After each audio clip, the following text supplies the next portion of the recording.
Hi, I'm Becky McDaniel of Becky's Quilts, and today I'm going to demo my folded star coaster.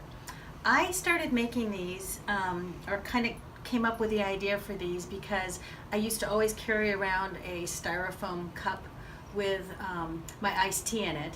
And if you've ever used a styrofoam cup over and over again, it'll sweat. And so I was using a coaster that was flat and it would like spill over, and then I got a cork one, well, it leaked through, and then I just folded up a washcloth because I have to have ice water on my nightstand as well all night. And it was just like, okay, Becky, you can do better than this. So I thought, okay, I need to make a coaster, and then I remembered the folded star pot holder that I made in the 70s, which didn't really work well as a pot holder because it was thinner in the middle, and they didn't have the heat sensitive stuff or the heat stuff that they do now for pot holders, or at least that I was aware of. So anyways, I thought, I know, I'll do a folded star coaster, and I'm going to go online and I'm going to find the directions for that. Well, I didn't find the directions for the coaster. I found it for a pot holder, and I thought, I don't want to make the pot holder, I want a coaster. So with trial and error, I came up with the measurements for my folded star coaster. So what you do is you have 3 different fabrics, because there's 3 different rows in your coaster, and I just go and I cut things up. What's fun is if you've just finished a quilt and you're giving it away, but you still want a piece of that quilt, so you can use your scrap fabrics for that, and then you can keep it. You can keep that with yourself, or you can give it to whoever you've given the quilt to. So when you're getting ready to prepare for your coasters, you start cutting out your fabrics, and you're going to cut 3 different measurements. The center is going to be a 3-inch square, and you cut 5 of those. The second row is going to be a 3.5-inch square. You cut 8 of those, and the outside edge is going to be a 4-inch square, and you cut 8 of those as well. So I do all the cutting, and then I go to my ironing board and I iron them in half, and then in half again. And get that all ready so you're ready for when we sit down at the machine, you're able to just belt this out quickly. You're also going to be cutting out a 6-inch stabilizer fabric and a 6-inch back for your coaster, as well as 1.5-inch width on the bias for your binding of your coaster. So after you've got everything ironed out, I then mark on my stabilizer. I've ironed this as well to where it's folded in half, ironed again in half, and then I iron it to where I'm making like a point, like a prairie point. So I've got all of 8 seams ironed into place, so I've got a guideline. Then I find my center block and I mark that, and then I mark out on each of the lines 1.5 inches. So it's a 3-inch from end to end, with the center being in the center. So it's 1.5 inches out, then 2 1/8 inch, and then 2 3/4 inches. I do that all the way around my coaster. And then when we go to sit down and sew, I'll show you how we do that. And you're probably wondering, why 5 of the center? I'll show you that in just a second. So I know I mentioned earlier I used to carry around a styrofoam cup. Just to clear anybody's mind, I'm now more conscientious for the environment, and I have my reusable cup that I use. But it doesn't need a coaster, but the coasters just make me happy. So there you go. So to get started, I take one of my 3-inch blocks that have been ironed in half, and this is going to be my center. And then I take each of the other folded pieces. I don't need to pin. I just come to the center and I make like a prairie point, pinch it, like that. And then I come and I find the center of my 3-inch square, I center it on there, and then I just start sewing around. No pins needed. Lift it up, come with the next piece, fold it again like a prairie point. Oh, and I'm going to point out here too. So you might be thinking, oh, I might not have enough if you're down to scraps and you're doing this. You can use some of the selvage. This could even be jagged. It doesn't really matter, just as long as you're able to make that point, because I've used I've had some slim pickings on some scraps, but it was like the perfect center or row, and I just went with it, and it's been fine.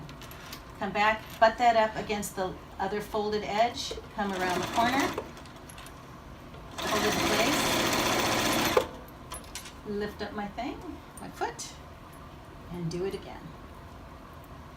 And for the center, there's only 4 of these prairie points, and as you might have guessed by now, the reason I have the 5th block is because if it does peek through, it's okay because you've got matching fabric on the inside.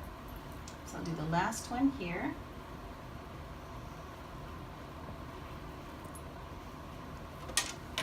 And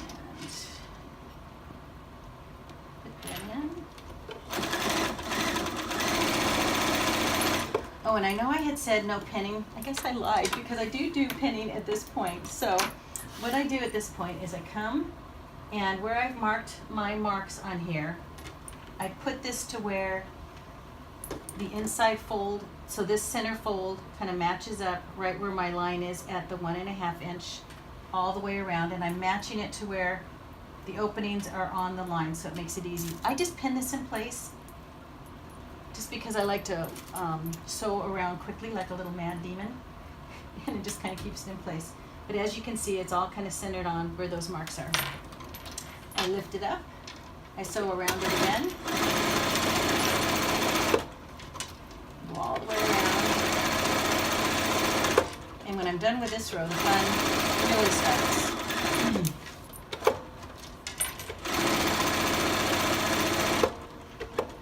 Okay, so then the next step is our center fabric, which was the 3.5 inches. I do the prairie point again, and for this row, you go on your sides, so on your straight sides. You're not doing your corners yet, that's the second go around. So I center this to where it's centered on this folds in here, and then I come down to where the 2 1/8 is on the corner, and I butt up the bottom part of that, making sure that's centered. Oops. I broke my own rule. I was doing it in the corner when I need to do it on the flat side. So anyways, even I can make mistakes, and you get a little excited when you're being videoed. So we want to do it on the sides. So here we go, and I'm going to do the sides first.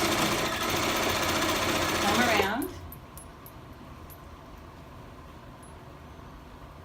make my prairie point, center it on the creases there, come up to the 2 1/8 inch. Come around,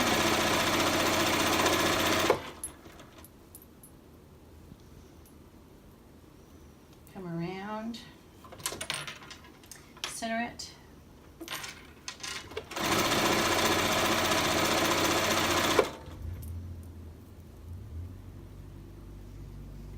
and center it, place it to the line.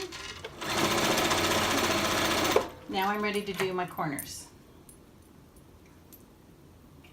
And I make my prairie point, and the same thing around in the corners. Kind of lift that up. I don't go all the way to the end because I'm going to be fitting that under there. Again, mark the center. Come down to where it's the 2 1/8. Make sure that's center. Come around. I'm so glad I'm finally getting this video made today. When I first started teaching about 1.5 years ago, I had students go, do you have a YouTube? And I did not, but I have my friend here today, Jennifer, and I helped her make a little skirt for her niece, and she's helping me make, since she's a millennial, she's helping me make a video so I can post it, and so people, when they go back and they forgot maybe what I showed them in class, they're able to make this coaster. I also have been giving this pattern away, so when I teach my classes, I will also demo this coaster. So, or when people buy patterns off my website, which is beckymcdaniel.com, as a thank you, I send them the coaster pattern as well. So last on this, second go round on the second row, place it.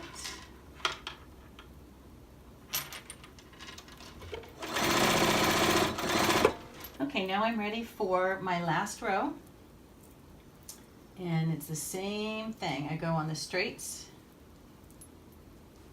on the straight sides, not the corners. come down. I don't go all the way because I'm going to fit that in there.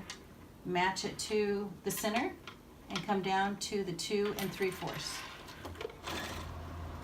So once you've gone all around with all of your rows, now it's time to stabilize these down. And what I like to do is I sew it down, stitch in the ditch, so to speak, with my monofilament thread.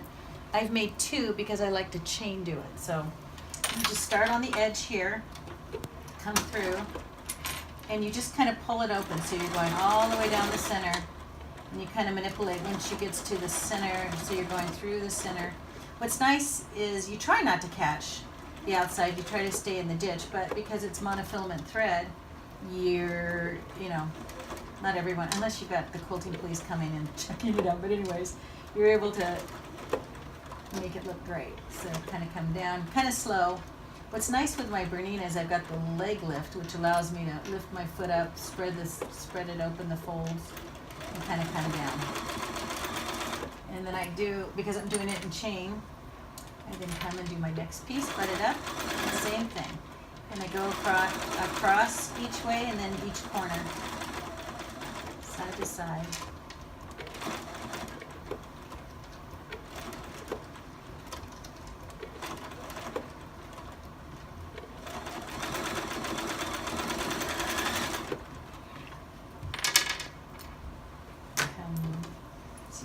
See it already flattened out, which is nice.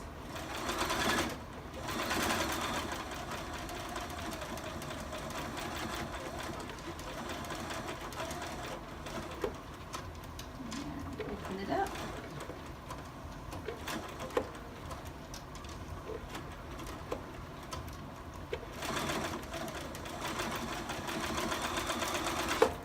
And then just continue until you've sewn all of them flat. So you go across this way, corner to corner. So once you have stitched down all of your pieces and it's nice and flat, now it's time to mark your circle. I was fortunate enough to have this cute little grid. It's the 4.5 inch Creative Grids that I bought many years ago. But as I've taught this to one of my girlfriends, she goes, I just put a teacup on top and I trace around the teacup. So use whatever you have. But if you're a quilter like me, you probably have all the fun tools. So I just find my center. What's nice is it's got the grid mark, just like we did for our all of our little prairie punks. Find the center and mark around it with my pen.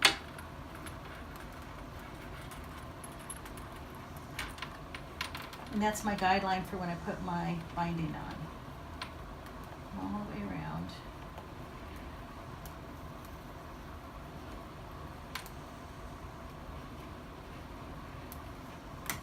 So I've marked that. Now we sandwich that with our backing. I've made a few of them where I forgot that part and I put the binding on. It's like, oh, fun times. So what you want to do is you want to make sure you've got your backing. If you've got a label, it's kind of fun to put your own little personalized touch on there so that you can show who made it. So you just lay these together. And I do pin again in the corners because it's not fun if you catch the corners and it doesn't, and it gets into the binding when you're sewing it. So I just pin in my corners so I don't catch them. And then I take my 1.5 inch bias binding that's already got the 45-degree angle cut on there. I start, before I do that, I change my thread back to I guess I could do it in the monofilament, but let's talk about the monofilament. I change my thread. So I prefer the YLI Harriet Hargrove's monofilament. It's real thin, it's like hair thin, and it's not too shiny. So I like this for when I'm doing my machine applique or when I'm stitching in the ditch to sew these down. I also put it in my bobbin, which some people are surprised about that, but we had, I've been doing it, and what's nice is you don't have to change your tension on your machine because it's the same tension as your top thread. So now that you've got it sandwiched together, your label on the back if you've got one, and you're marked with your 4.5 inch circle, you take your 1.5 inch bias binding, and I've cut the end at the 45-degree angle. So I leave a tail, a couple inches, and I just put the edge of my binding on my pin mark. I come in with my 1/4 inch foot, and I just sew around. Now show you how I know there's lots of ways of finishing off your 45-degree angle binding. I always would get confused, so I'll show you the way that I do it, which makes it easy for me. And I hope it's easy for you as well. So I can come around. Come around a little bit further. Okay, you want to leave some space because you're going to then close it up. So then what I do is I then pin this along my pin mark. Pin this along the pin mark as well, because I'm going to join the tails. But the way that I do it is I then take the longer part of the tail, kind of come inside, bring the part that I started with, kind of match it on the pin line, mark it across here. So then I know the direction that my seam is going to go. And because I need a seam allowance, I come in 1/4 inch from the end of this tail. I put my pin here, and I mark it in the angle of the previous 45-degree angle. Because sometimes when I would like do the edges over like that, I would have I'd be going in the wrong direction. So this way, it's like a fail-safe way. I've got my 1/4 inch. Then I bring this tail up to where the pin line is, and I match my angle. I pin it, cut it,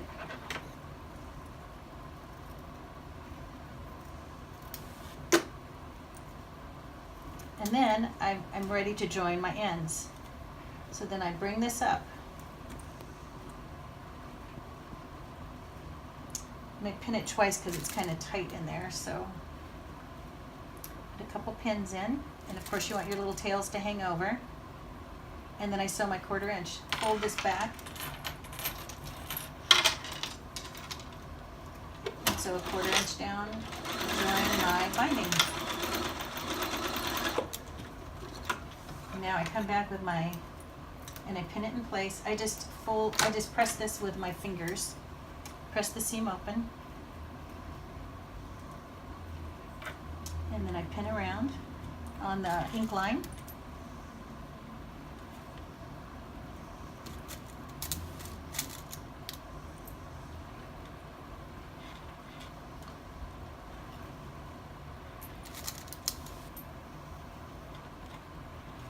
And come back and finish closing that off where I stitched before.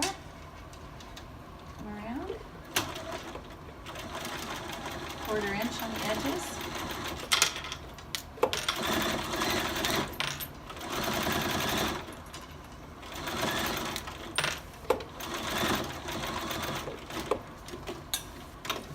And take my pins out. Now I take my bigger scissors and I cut on that line that I made. Cut around in the circle.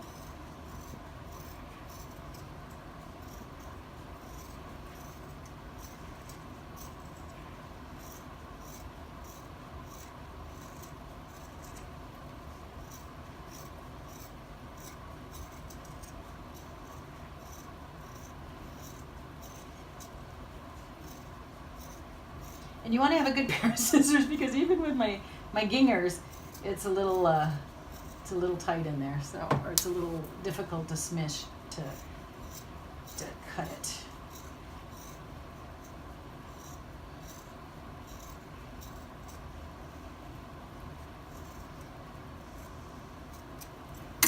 And then because your binding is on the bias, you just fold it over, and it curls on itself, and then I just, of course, fold this under, pin, and then stitch around with a whip stitch to close it off. So there you have your folded star coaster, and I hope you enjoy making these as much as I have been enjoying making them. And you're going to get hooked, because you're going to absolutely love making these. Be sure to follow me at Becky's Quilts, and I hope you all have a happy day and happy stitching. Thank you.